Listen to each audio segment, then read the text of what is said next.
Okay, we're holding in Tractate Shabbos. Matzniya is the name of the chapter. Perek Asir, the 10th chapter, and we're holding by 92. Tzadik Beis Amud Aleph, 92a1. Start from the words V'cheva deika shnotzin. So it's first line from the top. V'cheva deika shnotzin. But still, since there is presumably a drawstring connected to the purse, Rabbi Yochanan ought to hold that the Shabbos transfer is not complete until the drawstring too arrives in the new domain. Mapuklat pume. The thief. So we spoke about a thief that is also desecrating Shabbos at the same time. Yeah. Is it at the same time? It's one after the other, and where does his liability is coming? The Shabbos liability, or he gets both, or he gets just the Shabbos. So the thief, though, can simply take the purse out until its mouth crosses into the public domain. Veshori veshokil, loosen the drawstring and remove the silver bars. Ushnotzi nagidei megavoy, all while the ends of the drawstring trailing behind the purse are bound to the inside, i.e., are at least partially inside the old domain. The leika shnotzin, the Baisa must be dealing with a situation where there was no drawstring attached to the purse. Or if you prefer, you can say the purse indeed has a drawstring, but it was wrapped around the purse so that none of it trails behind the purse as the purse, and none of it is trails behind as the purse is dragged. So returning to the original dispute between Chizkiah and Rabbi Yochanan, the Gemara shows the dispute was mirrored by other Amoraim as well. Just to remind ourselves, Chizkiah is the one who said, we learned yesterday, Chizkiah is the one who said that he's liable for, back to, Chizkiah says,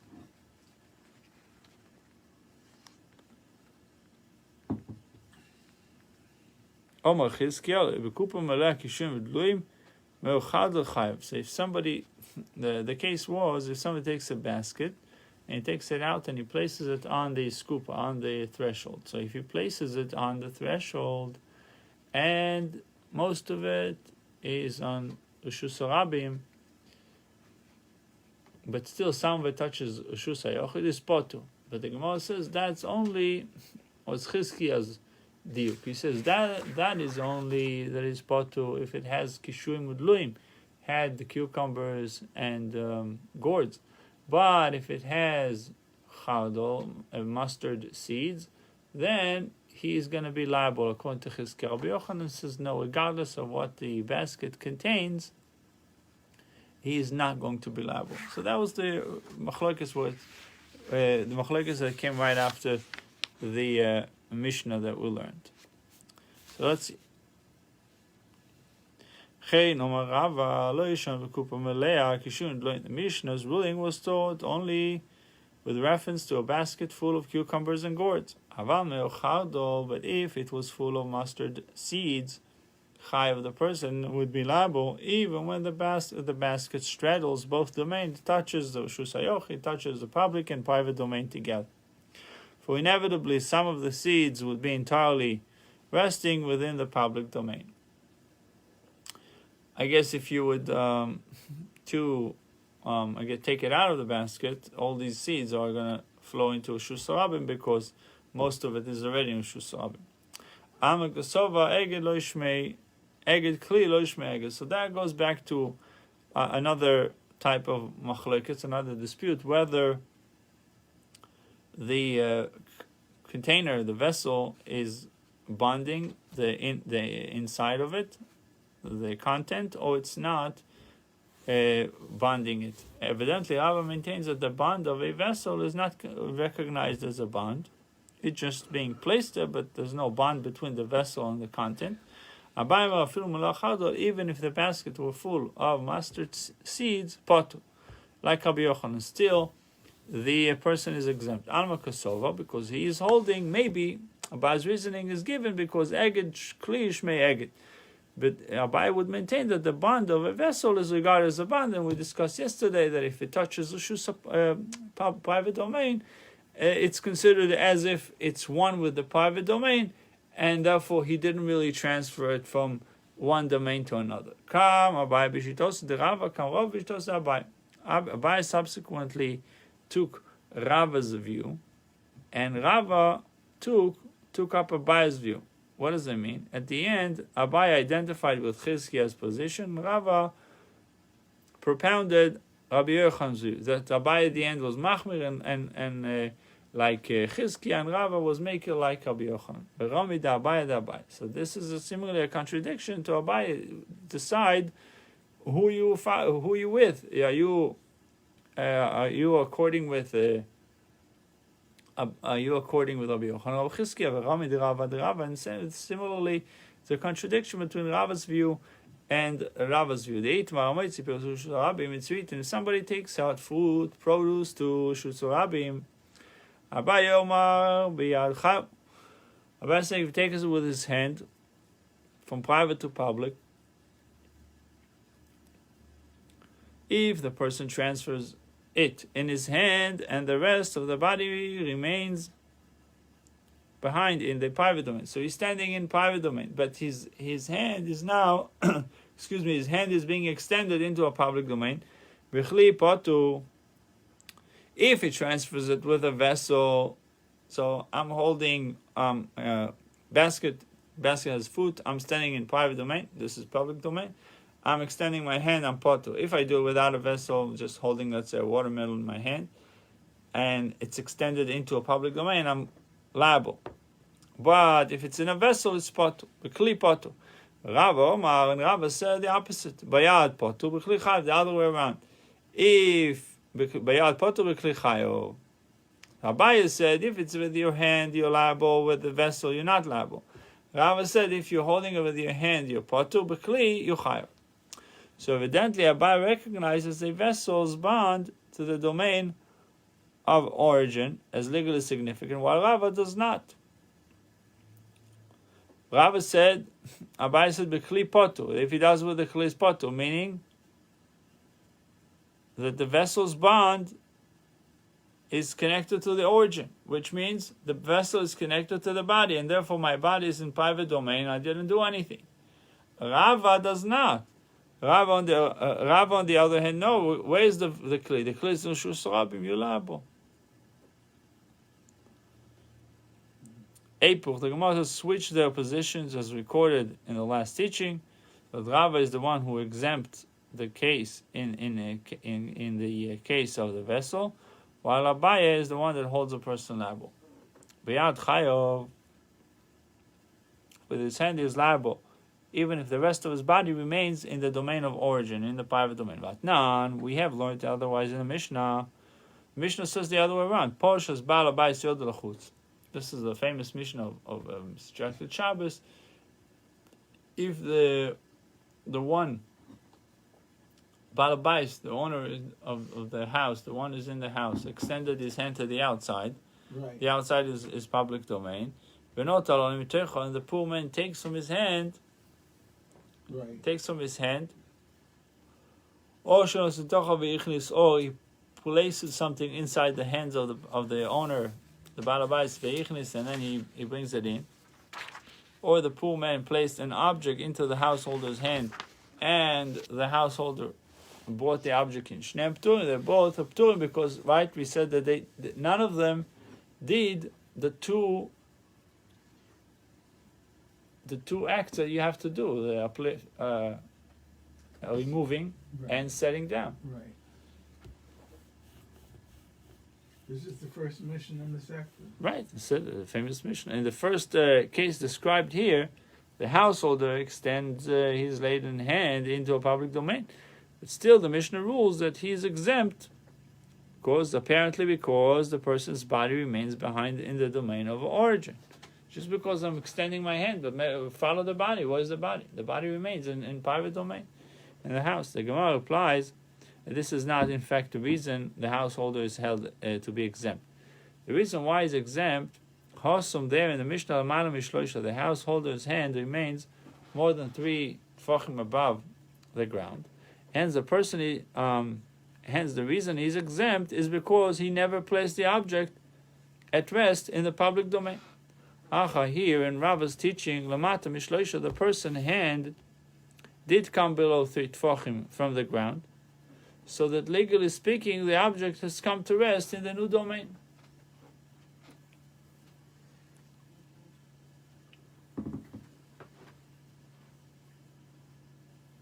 So why Rava would say that it is liable?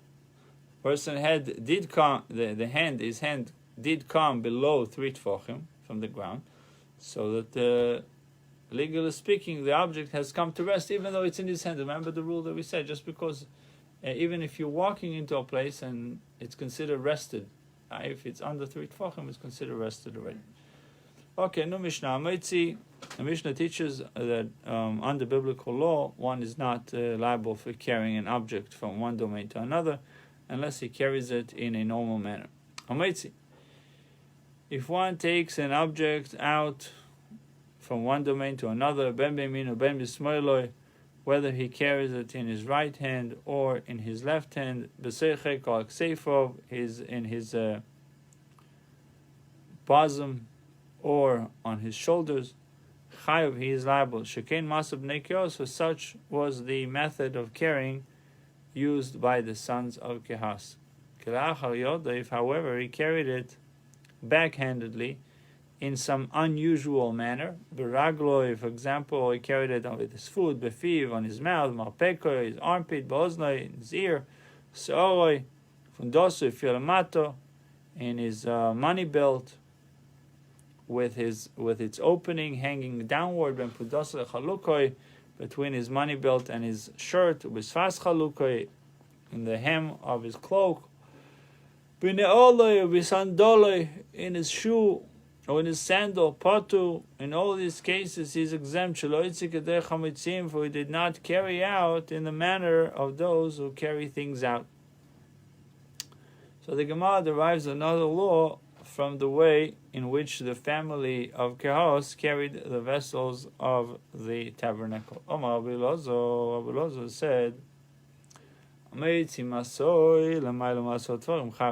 who transfers a load from domain to domain, carrying it by hand more than 10 tefachim above the ground. So the person transfers a load from private to public or vice versa, carrying it by hand more than 10 tefachim above the ground. Sheken masa b'nei kiot, for such is the method of carrying used by the sons of Kehos.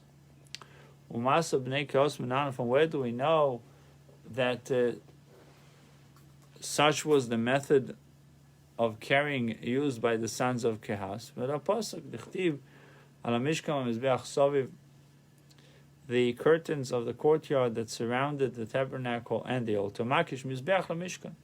Scripture compares the altar to the tabernacle. Ma mishkan esor am, just as the tabernacle was 10 amis tall, af mizbeach esam, so too was the altar 10 amis tall. Mishkan gufim menalan, from where do we know that the tabernacle itself was 10 amis tall? Dichtiv esor amis ircha korish. Is it 10 amis was the length of each plank? The Gemara resumes its argument, establishing the height of the Levim who transported the vessels of the tabernacle, including the altar. It is written, he spread the tent over the tabernacle. Our teacher Moshe personally spread out this tent spread. From here you may learn the Levim's height was 10 amis. The Gemara uses the information just gathered to calculate how much clearance there was between the ground and the altar when the altar was being carried on the shoulders of the Levim.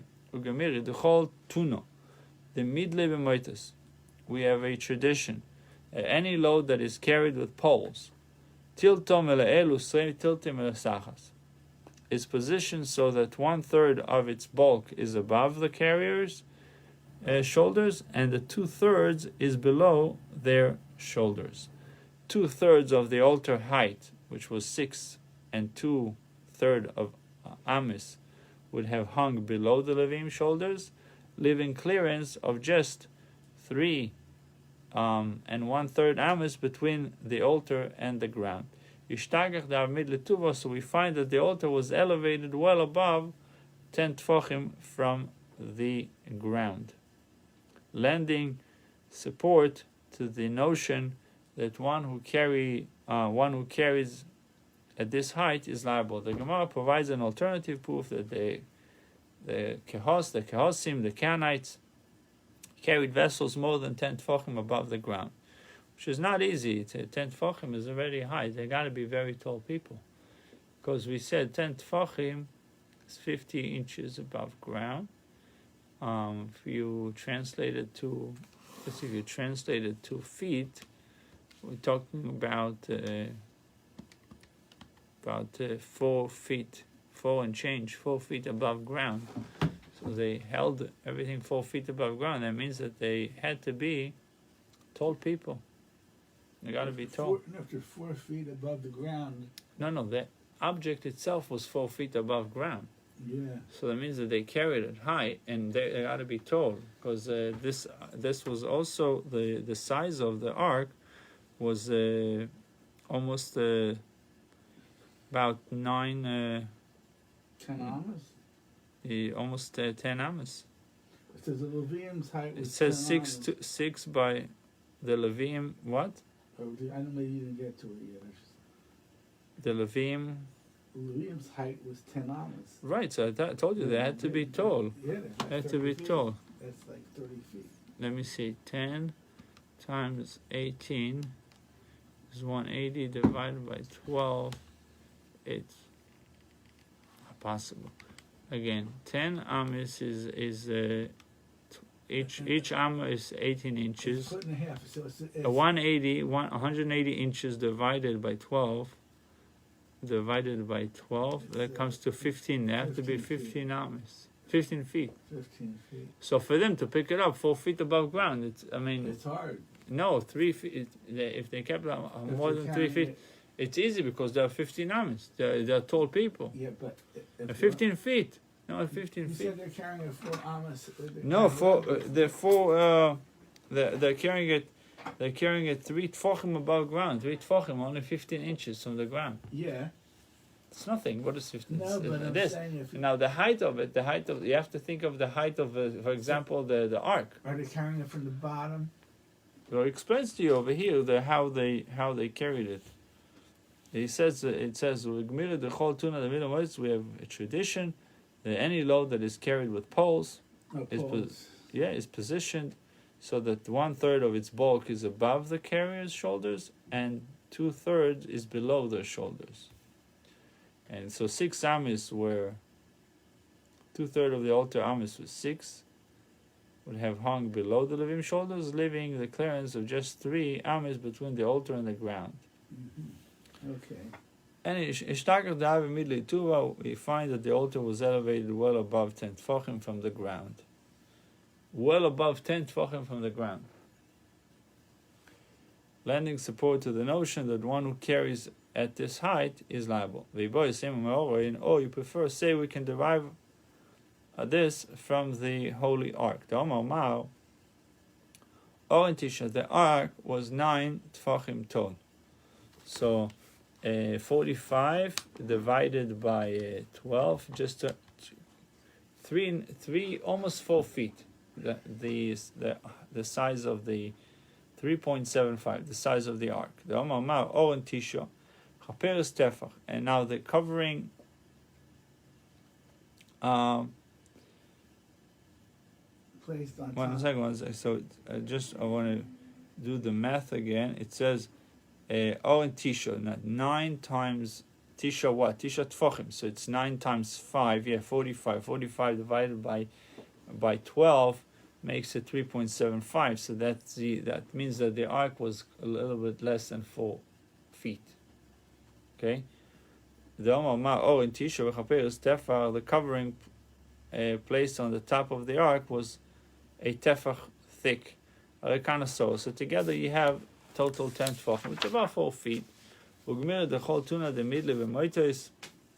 have a tradition that any load that people carry with poles, 1/3 is above the shoulders and 2/3 is below the shoulders. So that when the Levim carried the ark, 6 and 2/3 tefachim of its height hung below the shoulders, leaving a gap between the bottom of the ark and the surface of the ground. So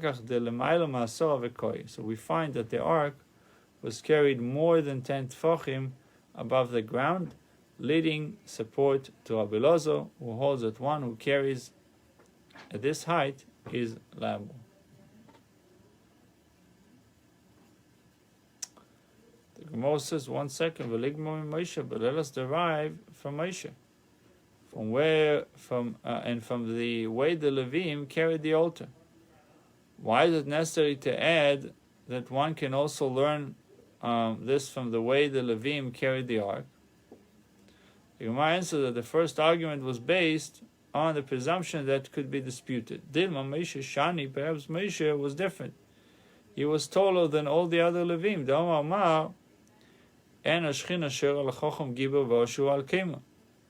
Divine presence rests only upon someone who is wise, strong, wealthy, and tall.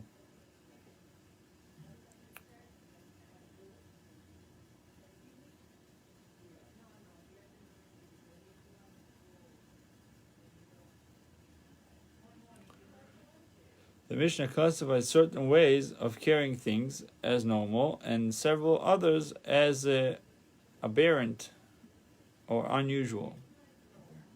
The Gemara now discusses a mode of transport not specifically mentioned in the Mishnah. In Africa, they carry things on their head. Right.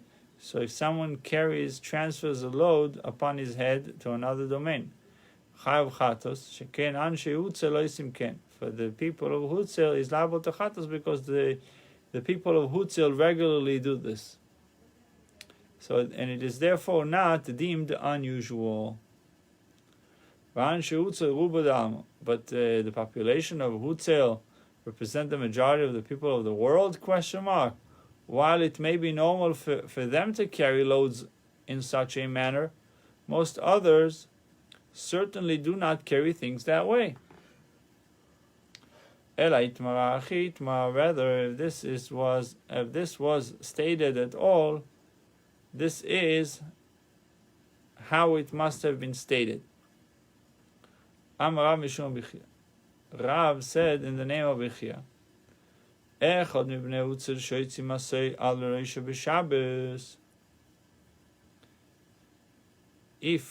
on the Shabbos one of the people of Hutzel transfers a load on his head to another domain,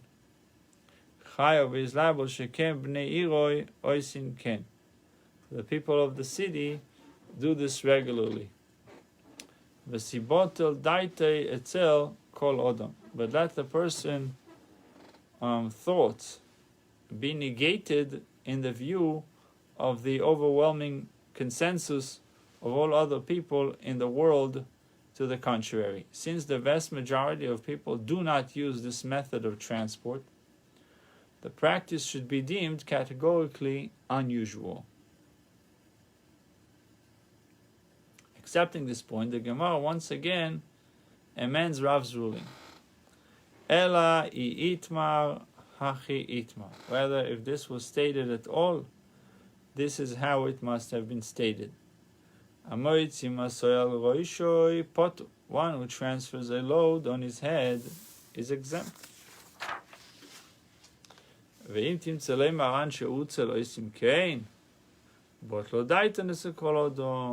you would say that the people of Hutzel do this regularly and the practice should therefore be deemed normative, I will answer their thoughts are negated in the view of the overwhelming consensus of all other people in the world to the contrary, that they don't schlep things on their head like this. You only see it in Africa. Yeah. I'm sure in Africa, not all places are still carrying, And not schlepping all things on places. their heads. You know, so out in the... So that's what he means by saying, Batla Daitan, it's a korodom. The thoughts are negated in the view of the overwhelming consensus. Right. The Mishnah discusses situations where one intended to perform prohibited transfer in a certain manner, but due to the happenstance, Yeah. something happened, and he did it in a different manner. So his initial thought was to do it in a prohibited way. Then he changed, he did it in a permissible way. For example, look at the case of the Mishnah. Miskav and Leitzelefono, one intended to take an object out in front of him. But in mid-transfer, it came and slipped behind him. Now, he took it out in an unusual manner. Potu is accepted. Even though his intention was to take it out in a prohibited way, which was the usual manner. If he intended to do it the other way around, in a permissible way, in an unusual way, in mid-transfer it came and slipped in front of him, which is now the regular way, chayav is liable. Okay, so it's one case he wanted to do it in a prohibited way, and he changed his pato, and the other way he started with the unusual way, which would make him pato, but then it moved to the front and he continued walking with it this way. Now he is liable. Be'emesom, when truth they said, Aisha Chayes was sinner. If a woman girded with a underskirt. Usually sinner is translated in English to a bib. Not a bib, what's it called? Apron. Women wear before they cook to make sure they don't get their body gets dirty, their clothes gets dirty. Yeah, if I eat spaghetti, I wear it too. Spaghetti meatballs, with the sauce, you don't want to get on your shirt, so you wear a bib. Okay, but it's not a bib. I think it's more of an apron. That's what it was translated to modern Hebrew today, an apron. But over here it says underskirt. Hangs an object from it and transport the object outside. So I guess this underskirt has some kind of pocket that she carries with it outside. And it transports the object outside. No matter whether the object shifted in front of her or behind her, she is liable. Why? Because it is common for an underskirt to shift around. This is mailmen, letter carriers, as well are liable when the object they are carrying shifts behind them or in front of them, because I guess that's the usual way that it could happen. So this lady wears this underskirt, and the item shifts front back, she's still liable. The Gemara says, "Ma'ishna lefonu v'ola'achav the potu." Why is it that if the object was in the back and then moved to the front, or was in the front and then moved to the back, is patul the lo yisav machshavte, because the person's intention were not fulfilled, for he actually transported the item differently than he had wished to. Now the other way around, le'achav v'olefon of nami, but the same can be said if the item was in the back of him, behind him, and then it slipped in front of him. They should report to. The Mishnah said it's chayav. His intention were not fulfilled. So why is he liable? Amar belozo tavo. It is indeed contradiction. Misha shana zulo shana zulo. The Tana that taught this part of the Mishnah is not the same Tana who taught that part of the Mishnah. The Tana says chayav is one Tana. Tana said this patu is another Tana. Another Omer, however, questions whether the conflict between the two rulings is as great as it seems. Amar Rava, my kushya. What is difficult about saying that the ruling are compatible? Maybe I can say the reason why. If he started off carrying it in front of him and then it was shifted to the back, that is potu, then he intended to transport the item in a way that it would be guarded well. That's why he held it in front. But it came about that he transported it to the back, and it was guarded poorly. So that's why it's potter. But the other way around, when the item was in the back of him, which he didn't want to do such a shmirah, such special guarding, he would want to do to guard it poorly. And then it was moved to the front in Skaven, the shmirah pchuto intended to transport the item that it would be guarded poorly, and then also build the shmirah mulo 92b2. Also build the shmirah mulo, and then it came about that he transported it in a way that is guarded well. Maybe that's why he should be chav. So what was Rabbi Lezer found difficult about the Mishnah? He found difficult the inferences that can be drawn from the Mishnah, the learning that can be taken out from the Mishnah. You want to carry something in front, and then it slipped to the back. Potu. But if he implies, what does it imply? That initially, if he intended to carry it in the back, and he carried it through the whole time in the back, this implies that if he intended to transfer the object behind him and it remained behind him throughout the transfer, he's liable. He's liable. Ema Seifa. Now let's look at the end of Mishnah. If it was in the back and came to the front, he's chayav.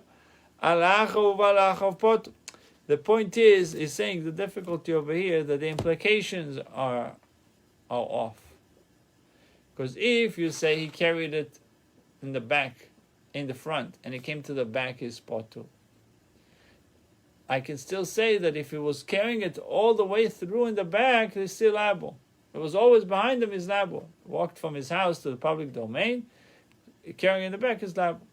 Now you look at the other case where it was in the back and came to the front, is liable. I can say that that if he carried it the whole time in the back, his potu. It is indeed a contradiction. The Tana that taught this part of the Mishnah is not the same Tana who taught that part of the Mishnah. So wait a minute. Okay, let's say you have a backpack. It wouldn't be. We're not talking about something like a backpack. No, he carried. You have to think of it as someone carried an object in an unusual manner, and it poorly guarded, and then it was slipped into the front. It becomes more better. Yeah, it's guarded well. So it's chayiv when it goes from the back to the front, from the front to the back is potter. But the difficulty over here is the implications are going to be contradicting. He says that if you're carrying it in the front and you slip to the back, it's potter, right? Yeah. But it implies that if you carried it all the way through in the back, it's liable. And now you look at the second case, that it was in the back and came to the front, is chayav. What the implication is, that if you carried it all the way in the back, it's potter. So the implications would contradict each other. That's why the Gemara has to say that the one who said this halacha, the first halacha, is different than the other ones. Yeah. Different. Amar Ravashi Maikush. What is the difficulty here? Perhaps in its second clause, the Mishnah is in fact saying that there is no necessity to teach the lesser novelty, a case in which the object was tied behind him and it remained there. In the view of the greater novelty of the Mishnah, in fact, teaches, that is, it is not necessary. It is not necessary to mention that if he tied the object behind him and it remained behind him, he is liable. Why? Because clearly he fulfilled his intent. His intent was fulfilled. Rather, even where he tied the object behind him, and it came and slipped in front of him. that is the case, the Mishnah needed to discuss. Why? The Mishnah, by the way, said is chayav. Now, why this is the case? The Mishnah wants to discuss Kadai, because I could have thought, since his machshava was not completed, his intent was not fulfilled, because his intent was to carry it in the back, and he ended up carrying it in the front. He should not be liable. The Mishnah therefore informs us in his since he intended to transport the item in a way that it would be guarded poorly. Also, and it came about that he transported it in a way that it was guarded well.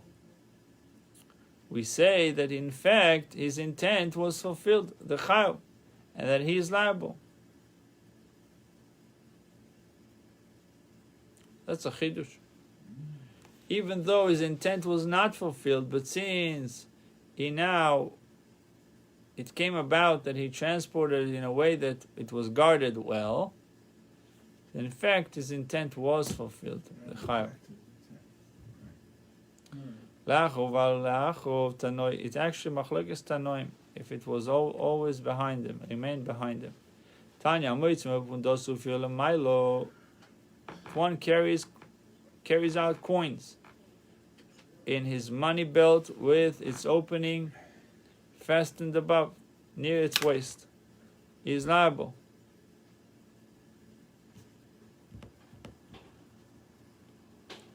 One who carries out coins in his money belt with its opening fastened above, near his waist, he is liable.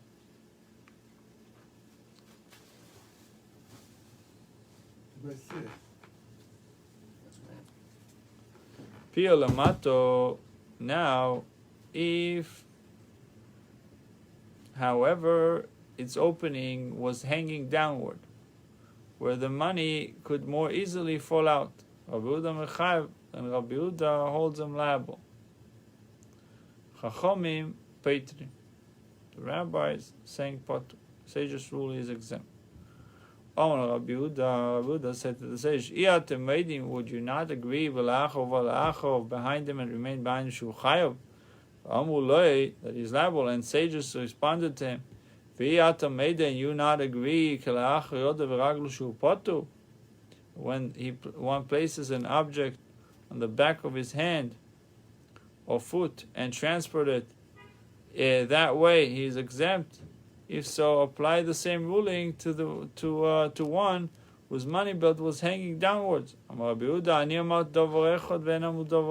said one thing and they said another point. They stated one point to support their view, and I said something else. I have not found rejoinder against their point, and they have not found rejoinder against my point. From the fact that the language of the Mishnah says iatem meidin,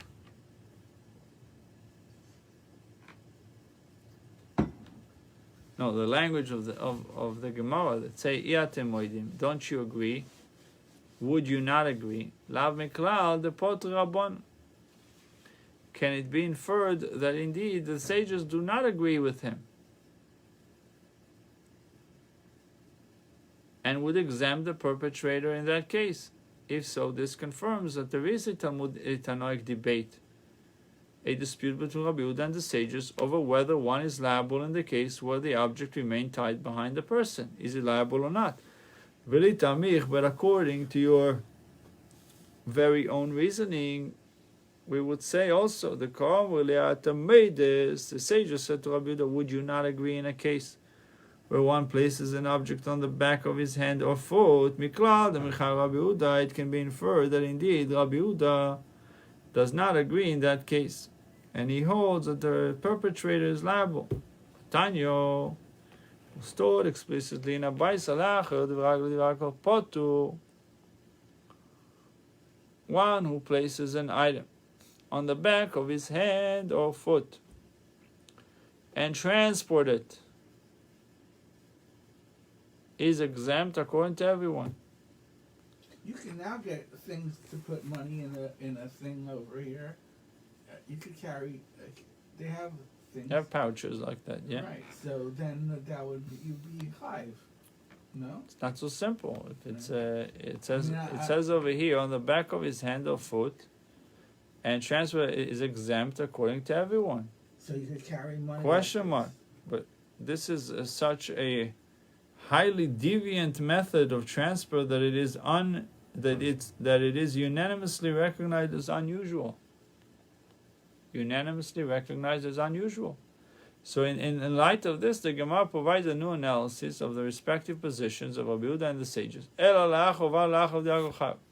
Rather, in the case where one ties an object behind him and it remains behind him, everyone, both Rabbi Yehuda and the sages, agree that the perpetrator is liable. On the back of his hand or foot, everyone agrees he's exempt. Keep ligge. When did they argue? In his money belt with its opening hanging downward. Rabbi Yehuda compares it to carrying an object behind him and it remained behind him. And the other master, the sages, compared this to a situation where one placed an object on the back of his hand or foot, and they therefore rule in favor of exemption. In truth, they said, if a woman girded with an underskirt, anytime a ruling is introduced with the phrase "in truth," it means the law is definitely decided this way. Women sometimes they keep it like this. Rabbi Yehuda talking. Letter carriers as well, the male people, are liable when the object they are carrying shifts behind or in front of them, because that's the usual way. Tana sheken lavlo malchus esimken, for the royal scribes would do. That's what they would do. So it would move, shift front, back. Another Mishnah, if one takes a loaf of bread from a private domain out into a public domain, Chav is liable. It's used shnayim. If two people took out the loaf, pturin, they are both exempt. Lo yochol echad lo yitzio. If, however, no one of the two could have taken it out by himself, v'yitziu shnayim, and then the two took it out together. Lo yochol echad lo yitzio v'yitziu shnayim. Two people took it out. They are both liable. Rabbi Shimon Peiter, Rabbi Shimon considers both exempt. Okay, so we have a machlekes in the Mishnah about a case where two people are carrying something that cannot be taken out by one person. The rabbi says potu, Rabbi Shimon says chayav. Opposite. The rabbi said it's chayav. Shimon says bottom. So we're saying this loaf is so big that two people are needed to No, forget the loaf. The loaf was one case. Then it says two shnaim, two people took the loaf together, they're pturim, they're exempt. Now, if however no one can take it out by himself, two shnaim, they two took it out together, they're liable. Okay, this is like Rabbi Shimon Peiter. Oh, so this is something that two people have to, it's so big or whatever that two people are needed to take it out. So therefore it's the normal thing to have two people carrying it. So therefore they're high. Okay. No, but there's Rabbi Shimon says no. Shimon says potu. Okay, let's see what the Gemara says. Amar Rabbi Yehuda, Amar Rav, 92 before. Amar Abaye. Some say it was Abaye who said it. Some say it was taught in a baisa. When two people jointly transport an object on the Shabbos, we can classify the liability as follows. First of all, what happened in a case where both of them can carry the object by themselves? They chose to take it together, but one can do it on its own. Okay. In this case, Rabbi Shimon says he's exempt. Both exempt. If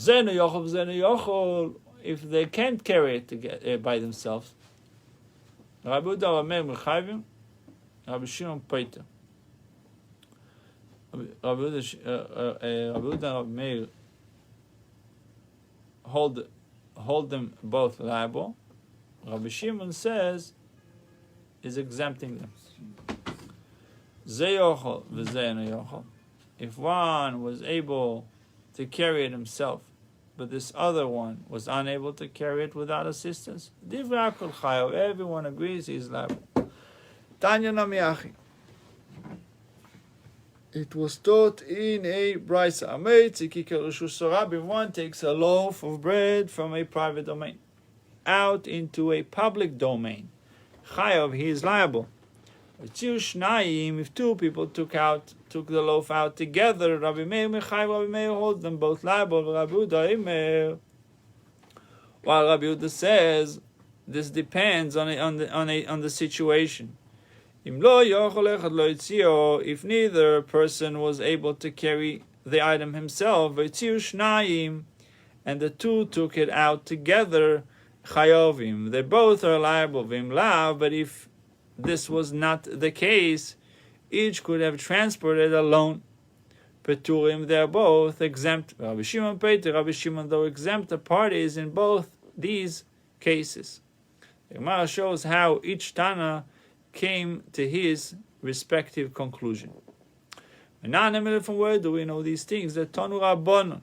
The rabbi is taught in a Baita. Scripture states by his committing it. This implies that only one who performs an entire prohibited act is liable. So not one who performs only part of a prohibited act. Keitzad, how is this so? For example, that on Shabbos 2 people were holding a pitchfork and were stacking produce. Bechar kar v'shoiftim, or they're holding a pointed rod and arranging the threads of a warp. Or they were holding a pen and writing with it. A reed. They were holding a reed and they took it out to a public domain, which is like a stick. You might have thought that they would be liable. Talmud Leimar, the scripture therefore tells us, by his committing it. This implies that only one who performs an entire prohibited act is liable to bring a chatas offering, sin offering. But not one who performs just part of the prohibited act. We'll continue, God willing, tomorrow, 6 o'clock in the office.